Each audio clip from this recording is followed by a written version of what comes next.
मोहतरम हज़रात, ये खबर आप तक नहीं पहुंची होगी, लेकिन मैं बड़े दुख के साथ आपको ये खबर दिखा रहा हूं। ज़रा इस तस्वीर को देखिए, यही एक वाहिद सबूत है। ईरान हो सकता है 1-2 दिन में इसका ऐलान करे। बता दूं कि ईरान के अंदर जो तेहरान है, तेहरान में जो न्यूक्लियर हथियार बनाने के जो एक्सपर्ट वैज्ञानिक थे, जो कई तरह के खतरनाक, कहा जा रहा है कि न्यूक्लियर वेपन बना सकते थे, उनके पास वो स्किल थी। बताना चाहूँगा कि इजराइल ने, मूसाद ने उनके घर के अंदर, वैज्ञानिक के घर के अंदर ही जो सेफ हाउस था, उसके अंदर उनको कत्ल करके ईरान का अब तक का एक बड़ा नुकसान कर दिया है। ईरान ने फिलहाल अभी तक इसका ऐलान नहीं किया है, लेकिन आप देख रहे हैं रज़ाग्राफी अनस्क्रिप्टेड। ईरान बाद में आपको वेरीफाई करेगा, लेकिन मैं आपको पहले ही बता रहा हूँ, खबर यही है, क्योंकि ईरान के खैमे में यही बात घूम रही है। उधर लबर लबर करता हुआ जर्मनी बीच में कूदा।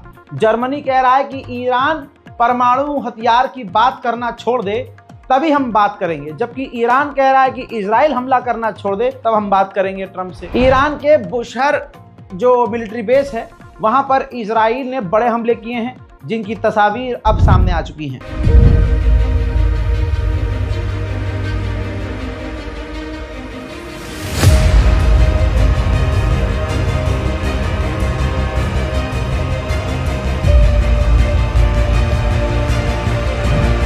इसी तरह से ईरान के शेराज के बेस, मिलिट्री बेस पर भी तगड़े हमले इजराइल ने किए हैं।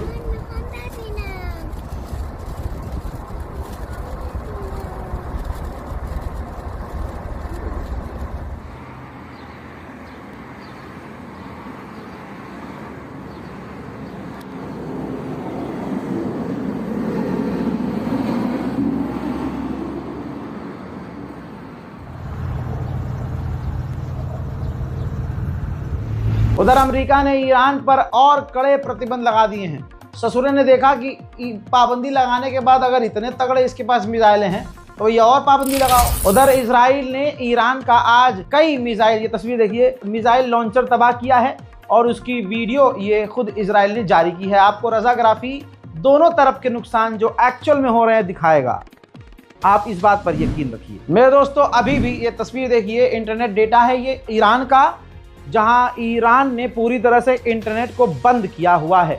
ईरान में आप किसी से इतनी आसानी से इंटरनेट के जरिए, व्हाट्सएप के जरिए या टेलीग्राम के जरिए कांटेक्ट नहीं बना सकते। उधर ईरान के अहवाज के शहर पर भी इजराइल ने बड़ा हमला किया। अभी देखिए, ईरान के तबरीज के इलाके पर भी इजराइल का बड़ा हमला है। इजराइल पूरे ताकत से ईरान के तमाम बड़ी बड़ी जगहों पर हमले कर रहा है। इसी तरह से ईरान के करमन शाह पर भी इजराइल ने बड़े हमले किए हैं।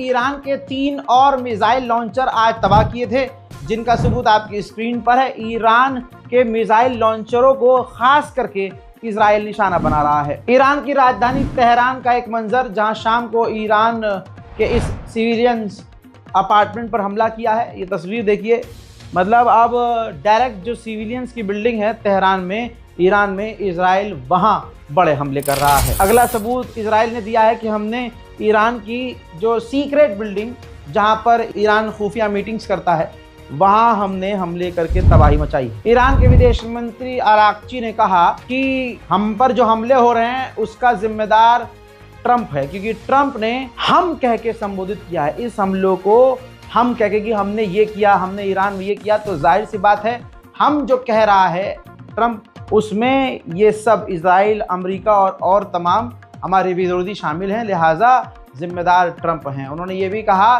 कि हमने सिविलियंस पर कोई हमला नहीं किया, लेकिन अमेरिका और इजराइल ईरान के सिविलियंस को निशाना बना रहे हैं। ईरान ने आधिकारिक तौर पर कहा कि हम तो यूरेनियम कम बना रहे थे, और आप कहते तो हम बात भी कर लेते, डील हो जाती, और अभी भी तैयार हैं कि हम यूरेनियम अपना कम कर सकते हैं।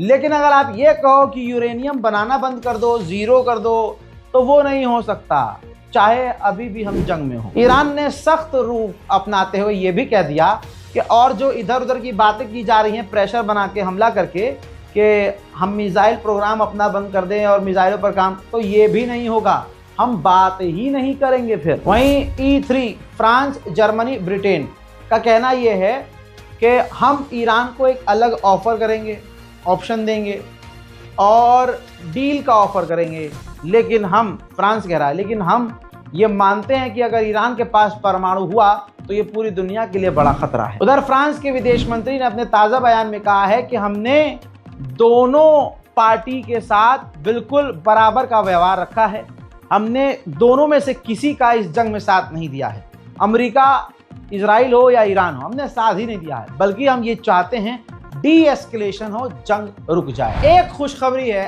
खामनाई के सीनियर एडवाइजर जिंदा हैं, अल्हम्दुलिल्लाह।